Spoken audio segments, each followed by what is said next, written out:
Արցախից եմ, Արցախի թատրոնից, Արցախ հանրապետության վաստակավոր արտիստ։ Ինչու համար եք այսօր այստեղ, ինչ նպատակ ունի հանրահավաքը։ Հանրահավաքի նպատակը ինչքան գիտեմ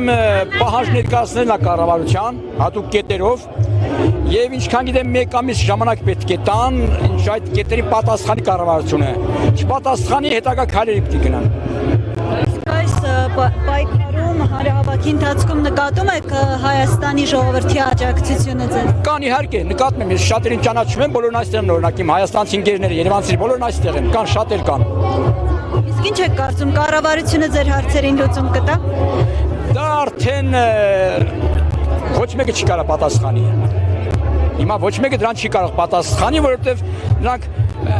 րոպեն 1, վայրկյանը 1 փոխում են իրենց խոսակցությունները, բառերը, տառերը, ես ինչը։ Դրա համար անհնարին է, որ որոշենք աջակցություն կնի թե չնի կամ որևէ բանով կօգնեն թե չեն օգնի։ Եթե այս բան դուք ուղիղ եթերում եք, ինչ կոչ կանեք հայ ժողովրդին, արցախահայերին։ Հայ ժողովրդին կոչում եմ սիրելի հայ ժողովուրդ, ձեր ցավը տանեմ, մեռնեն ձեզ։ Կանգնեք Արցախի կողքին, կանգնեք Արցախի կողքին, կանգնեք ձեր ժողովրդի կողքին, կողքի կանգնեք, երիքա ծվրում ենք, երիքա։